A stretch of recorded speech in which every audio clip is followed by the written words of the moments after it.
누구에게나 하루 24시간이 주어진다. 그 평등하게 주어진 시간을 어떻게 활용하느냐에 따라 성공한 삶과 뒤처지는 삶이 존재한다. 주어진 시간을 허비하지 않고 유용하게 잘 사용하기만 해도 당신의 삶은 완전히 달라질 것이다. 이런 이야기 많이 들어보셨지요? 그런데 과연 그럴까요? 시간은 정말 모두에게 공평하게 주어지는 것일까요?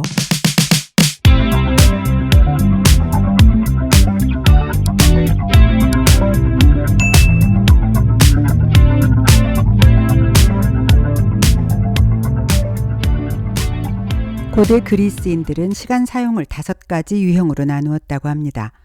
노동, 일, 여가, 놀이, 관조.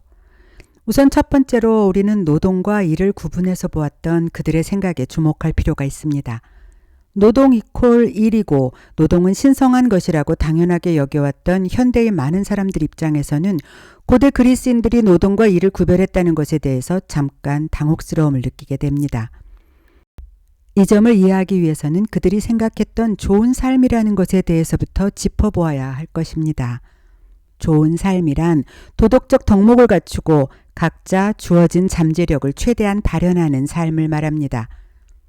물론 고대 그리스인들이 생각한 노동과 일의 의미가 현대의 우리가 속해 있는 생활과 맞지 않는 부분도 있습니다만 그들이 구분한 노동과 일에 대한 구분을 통해 우리는 정작 우리가 잊고 있었던 중요한 것에 대해 강한 공감을 하게 됩니다. 생존을 위해 수행해야 하는 노동, 그리고 돌봄과 교육, 창조적 활동을 하면서 개인의 신체적, 지적, 정서적 질과 더불어 사회구조와 공동체 유대를 유지하고 발전시키는 재생산으로서의 일. 노동에 너무 많은 시간을 쓰느라 자신과 가족을 돌보고 스스로를 교육하거나 더 높은 차원의 잠재력을 발현시킬 시간이 없는 사람들의 입장에서는 계속해서 낮은 수준의 생각에 익숙하게 되며 그저 생활수단을 생산하는 데만 몰두하게 됩니다. 이것이 고대 그리스인들이 구별해 놓은 노동의 의미입니다.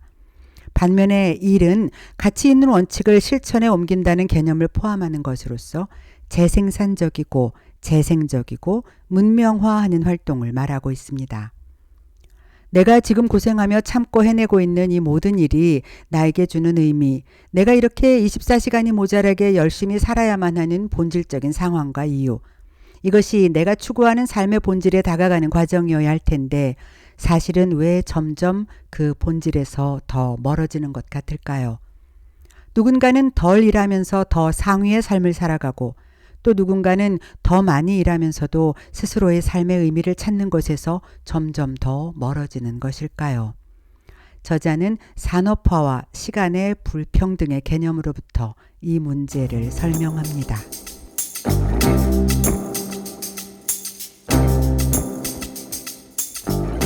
인간의 자유를 증진하고 더 나은 사회로 나아가려면 불평등이 해결되어야 한다. 즉 누군가에게 고용되어 수행한다는 의미에서의 노동을 줄이고 스스로 가치 있다고 여기는 일을 할 수 있는 조건을 만들어야 한다. 저자의 이 주장은 제가 완전 공감했던 내용입니다. 그러나 이런 생각이 현실적으로 많은 사람들에게 실현되기 위해서는 거쳐야 할 과정과 선제되어야 할 항목이 참 많다는 것 또한 피해갈 수 없는 사실입니다. 저자는 개인의 삶과 공동체의 미래를 개척하려면 무엇보다 시간 주권의 회복이 중요하다고 말합니다. 저자가 말하는 시간 주권이라는 것은 노동 시간을 포함한 삶의 시간을 스스로 결정할 수 있음을 의미합니다. 어디에서 언제 얼마나 일할 것인지를 스스로 결정할 수 있어야 한다는 것이지요. 그러면서 이 같은 시간 불평등의 해결책으로 기본소득, 돌봄의 재구성, 다양한 일의 장려라는 3가지 대표적 대안을 제시하고 있습니다. 물론 이 책을 전체적으로 읽어보면 저자가 말하는 이 3가지 개념들에 대해 납득할 수 있는 부분이 많이 보입니다만 일단 제 개인적인 생각과는 완전히 일치하지 않는 내용들 또한 있어서 그 모든 내용을 그대로 옮기지는 않으려고 합니다. 그 대신 사람들에게 주어지는 시간이라는 개념이 어떻게 형성되어 왔으며 그 과정에서 어떻게 불평등한 시간 개념이 일상화되었는지 그리고 그 불평등을 대하는 의식과 태도는 어떻게 접근해야 할 것인지에 대해 이야기를 이어가 볼까 합니다.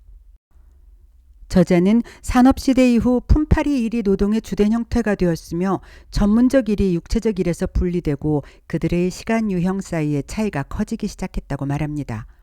생산성의 향상이라는 타이틀 아래 근로자의 노동은 더욱 압박을 받으며 제어되고 정교한 시간표 아래서 오차없이 돌아갑니다.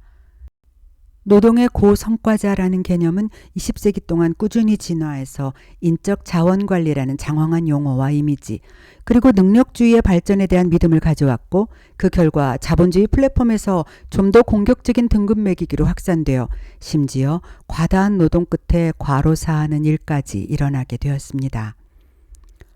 일자리의 물신화가 강화한 허위의식은 또한 사람들로 하여금 일자리가 없으면 쓸모없고 인생의 목표가 없다고 느끼게 했다. 저자의 이 말은 산업화 속에서 노동자들이 일과 노동의 가치를 어떻게 생각하고 있는지를 잘 표현해주고 있습니다. 일자리가 없으면 스스로가 쓸모없는 인생이라고 생각하고 인생의 목표를 잃은 것 같은 생각에 빠지게 되는 게 당연한 것 같은데 말이지요. 이게 그저 내 탓만은 아니라는 걸까요?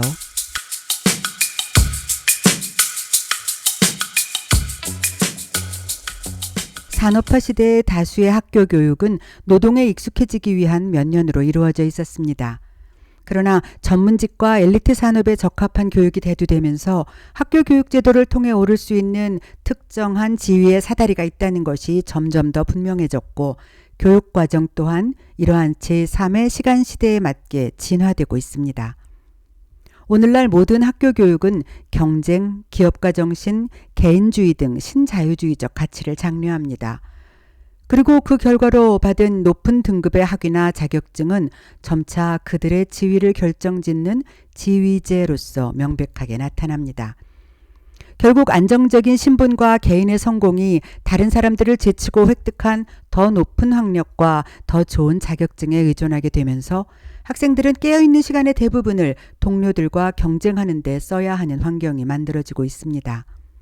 그러나 이 과정에서 고학력 학위나 엘리트 자격증이라는 트로피를 가질 수 없는 소득 하위 계층의 학생들은 이러한 교육 시간의 상품화 과정에서 자연스럽게 소외되게 됩니다. 고액의 사교육을 받고 모든 시간을 온전히 공부에 쏟을 수 있는 특정 계층의 사람들과는 달리 생계와 학비를 위해서 스스로가 노동을 겸해야 하는 사람들의 입장에서는 이러한 교육 시간의 상품을 전적으로 누리지 못할 수밖에 없으니까요. 반면에 초엘리트층으로 성공적 지위에 오른 사람들은 이후의 삶에 있어서도 다른 일반적인 계층의 사람들이 당연하게 지불해야 하는 요구 시간, 구직 혹은 이직을 위한 대기 시간이나 노동 훈련을 위한 시간, 노년의 안정적인 생활을 위해 비축해야 하는 추가 노동 시간 등에서 자유로울 수 있습니다. 즉, 교육의 시간 불평등은 그 사람의 평생을 따라붙는 불평등의 기초가 된다고 볼 수 있을 것입니다.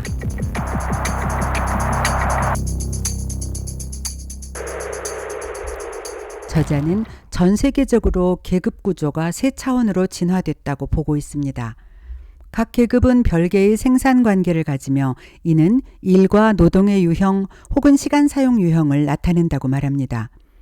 오늘날 계급 구조의 맨 위에는 부호 계급이 있는데 이를테면 세계적인 억만장자 그룹이 그들입니다. 그들 대부분은 일하지만 노동은 하지 않으며 거의 대부분의 소득이 시간을 어떻게 사용하는가가 아니라 그들이 이미 가지고 있는 재산으로부터 나옵니다. 그들이 깨어있거나 일을 할 때보다 잠을 자고 놀 때 더 많은 돈을 번다는 것은 전혀 과장이 아닙니다. 그리고 이렇게 부를 기본으로 구축해 놓은 장치를 통해 그들은 다른 수많은 사람들의 시간을 구매할 수 있습니다. 물론 많은 부호들은 게으른 부자가 아닙니다. 일부는 분명 건강에 해로운 정도까지 일에 몰두합니다. 일론 머스크는 수년간 일주일에 120시간씩 일했다고 자랑하기도 하니까요. 하지만 그들이 자신의 부를 벌어들이기 위해 시간을 쓰는 행위보다 기존의 재산이 더 큰 재산을 만들어낸다는 것에는 반박할 수 없을 것입니다. 결국 시간을 정해놓고 시급 노동을 하는 사람들에 비교할 때 부호들의 시간이 똑같은 24시간이라고 보기는 어렵다는 것이지요.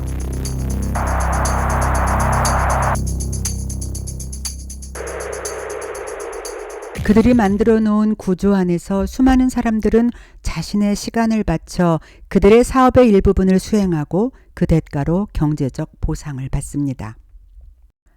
예전 산업화 구조에서는 협약된 근로시간을 기준으로 노동자가 근로를 제공하는 형태로 고용주와 피고용주의 거래가 이루어졌고, 이 구조는 특별한 변수가 없는 한 일정 수준의 고용 안정성으로 이루어집니다. 그러나 물리적 한계를 벗어난 경제활동이 가능한 최근의 환경, 즉 제3의 사회에서는 직장과 가정을 규정하는 경계, 그리고 이와 관련된 시간 사용의 경계가 흐릿해졌습니다. 표준적인 9to5의 근무, 주 5일 노동에서 벗어나 훨씬 더 다양한 유형의 노동 환경으로 전환되면서 회사들은 특정 시점에 노동이 얼마나 필요한지를 계산해낼 수 있고, 노동자들에게 언제 얼마나 오래 그들이 필요한지를 자동적으로 계산해내는 알고리즘 통제 체제를 구축할 수 있게 되었습니다. 이는 노동자들의 일정 불안정, 근로와 여가 시간의 예측 불안정으로 이어졌는데, 아이러니하게도 이것이 고용 불안정과 단순히 같은 의미는 아니어서 고용된 노동자이지만 자신의 근로와 여가 시간을 예측하고 스스로 관리할 수 없는 애매한 상황으로 내몰리게 되는 것이지요. 산업자본주의에서 노동자는 노동을 할 때 착취당하고 억압당했으나 일반적으로 놀이와 회복 시간을 위한 정기적인 자유시간이 주어졌습니다. 그러나 현재 노동자들은 그 당시보다 더 적은 시간 노동하지만 노동시간 이외에도 더 많은 노동을 위한 일을 하도록 요구받고 있습니다. 노동을 위한 일이란 고용 가능성을 준비하고 유연 노동자로서 성공하기 위해 하거나 해야 한다고 느끼는 무보수 일을 말합니다. 결국 노동에서 단순히 측정되는 시간은 줄어들지 모르지만 노동을 위한 일의 시간은 늘어나고 있으며, 그것은 다른 활동을 위한 시간을 몰아냅니다.